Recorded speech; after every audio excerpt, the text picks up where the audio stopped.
Hello and welcome back to the channel. In this video we're gonna be looking at Star Wars The Black Series Mandalorian Fleet Commander. Yes, we are taking a look at another Mandalorian type of figure in the Black Series line. This is the character that appeared in the third season of The Mandalorian for brief moments, for few seconds. And this guy has his figure in the Black Series line, while we still don't have prequel Yoda, for example. But here we are. This is the figure. You can see it in the packaging, and it's a standard Black Series box with the window showing the figure. Down here it says Star Wars The Mandalorian Fleet Commander. We have a nice side artwork of the character. Here in the back, the same image with a short bio. Legally is down here. We can see that he is number 34 in the Mandalorian line. Nothing special on the other side. Here is the top of the box, bottom of the box. Now, let's open it up and let's see the figure. And here is our Mandalorian Fleet Commander out of the box. It's a standard new Mando type of body that we saw on previous few Mando figures. And I mean not just Din Djarin, but Mando characters in general, you know. And so we know what to expect out of this body and out of its articulation. But we're gonna take a look at it nevertheless. So the proportions look good. It's a different armor in comparison to other Mando characters. Obviously we have a new head sculpt here, also different types of paint on the armor, so it gives him a bit distinguished look in comparison to other characters. That's what you want. You want these Mando characters to give you some variety on your shelf. We can see the side of the figure as well. Here is the back with the ports for the jetpack, and we're gonna talk about that in a second. But now let's first take a closer look at this guy. The head looks good. It's maybe a bit reflective on the camera, but in person it's not that bad. It does look like the actor in the show. The face is nicely sculpted. The paint on the lips and the eyes and the eyebrows, everything is really well done. And then the hair as well, nicely painted, and there is even a little bit of texture in it, so that's good. We see a part of his neck underneath the suit, and the whole undersuit is kind of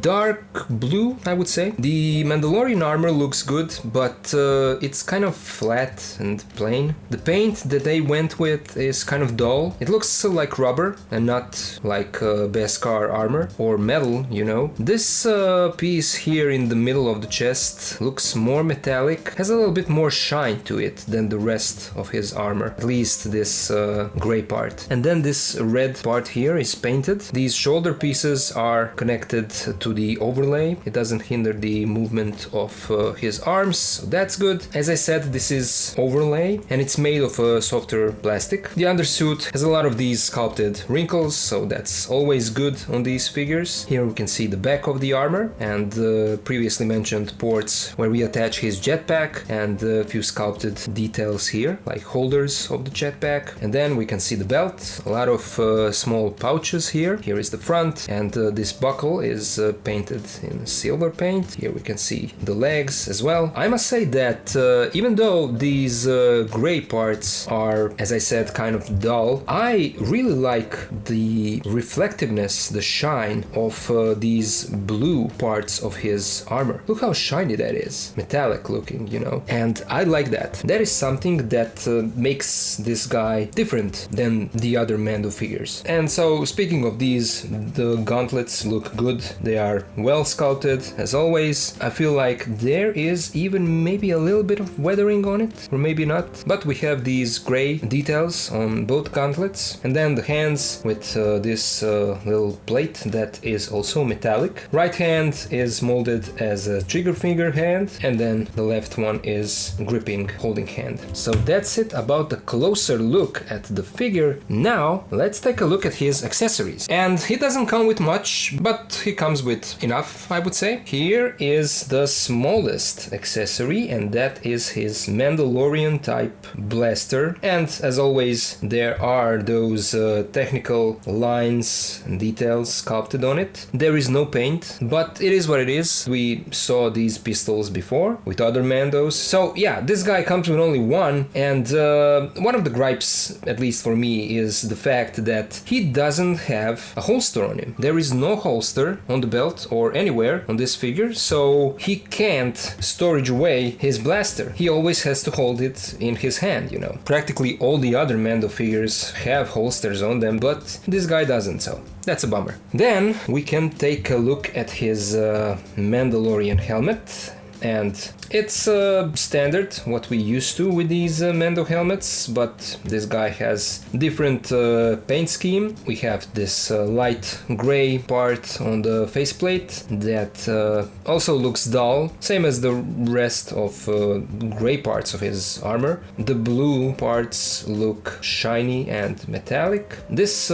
silver piece in the back also looks metallic and shiny, so that's good. This earpiece as well. It's just the face that is kind of dull. A small button detail here on the chin. The visor looks good, and the antenna visor, however you want to call it, can swivel. It rotates down so he can aim at his enemies. And here on his forehead you can see that there is a V-shaped sign that is painted. It's kind of difficult to see because of the shininess and reflections of these lights here, but it is there, and nothing on the inside. My other gripe with this helmet, or with this release, is that the helmet is pretty much loose when you put it on his head. There is no friction at all, just wobbles around. So if you turn the figure, it will come off. And that's something that I'm not a fan of. I feel like Hasbro did it in the past, where they gave us the head and then the helmet was a perfect fit. You know, there was a little bit of friction that would hold the helmet on the head, but this guy for some reason wasn't that lucky. Wobble, wobble, wobble, wobble. It is what it is. And then his last accessory is his Mandalorian jetpack. And the jetpack looks good. I feel like this is something that we saw before. Maybe it's kind of a kit bash of a few other types of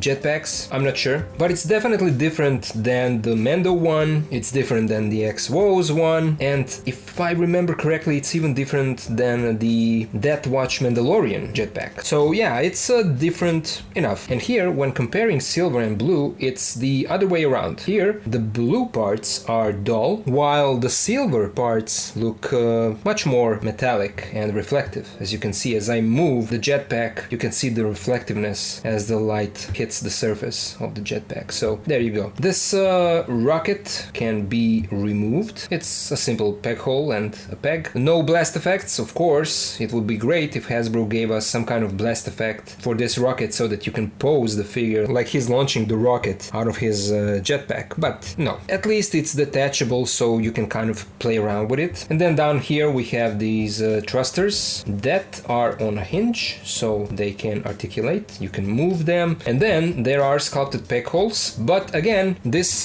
figure came without any boost effects, which we did see in the past with figures like Return of the Jedi Deluxe Boba Fett, and those are the effects that I usually use for my posing videos. Every Mando release should come with boost effects, right? We should have the option of posing him in a flying pose. At this point, it kind of looks silly if you're posing the figure in a flying pose without those boost effects. So again, it is what it is. And the way to insert the jetpack on the figure, you just align these pegs with the peg holes, push it in, and there you go. He is now ready to launch. Now, let's take a look at his articulation. The head and the neck give you some nice range of movement, so that's good. The head can look down this much, back this much. There is a little bit of side-to-side tilt, and the head rotates 360. Arms go out all the way. There is a butterfly joint hidden on the inside, and as mentioned, this is a separate piece, so it gets out of the way when you want to rotate the arm. Now it's under here, as you can see, but you just simply rotate that back, align it, and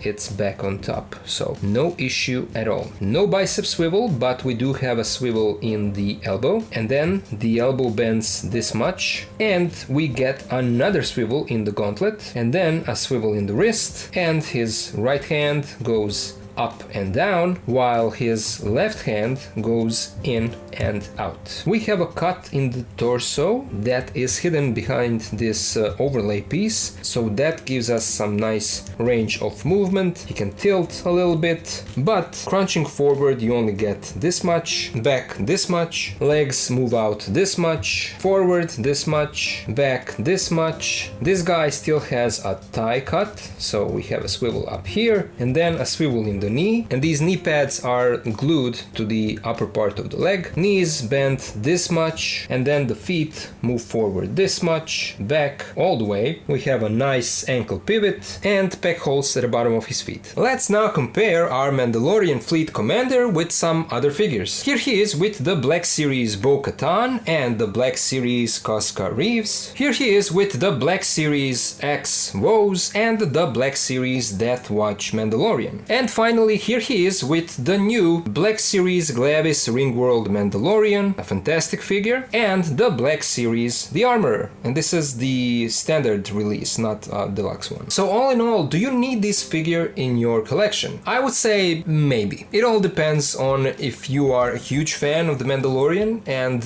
if you want to build your Mandalorian army on your shelf, then probably, yeah, you'll probably take every and any Mando figure that Hasbro makes. I do love the Mandalorian, of course, but I'm not someone who wants to have all of the Mandalorian characters. I really feel like I don't need more of them. This year in 2024 we'll get probably even more. Yeah, I don't know. I mean, it's a cool looking figure, it's a cool looking design, and we all know the popularity of Boba Fett from the original trilogy, you know, and that's the wave on which all of these Mando figures are riding. Of course, as I said, if you are a fan, you want to build this Mando army, then this is good for you. As I said, my gripe with this figure is the fact that the helmet is loose. It doesn't sit on the head that well. There is no friction, nothing is holding it on the head. So that can be an issue if you are posing this guy in any type of dynamic pose. You have to be careful with always adjusting the helmet on the head because it wobbles around. And with any movement, the helmet can turn to a side that doesn't look natural and that you don't want in your photo. Other than that, and the fact that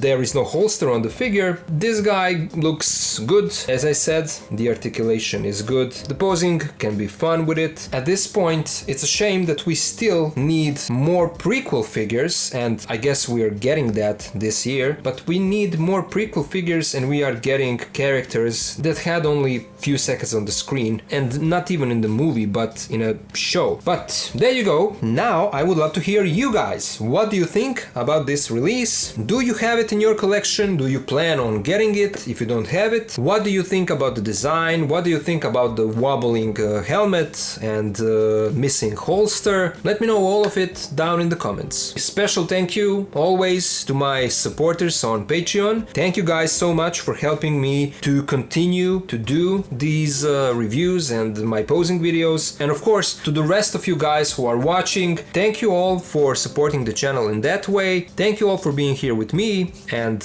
I'll see ya in the next video.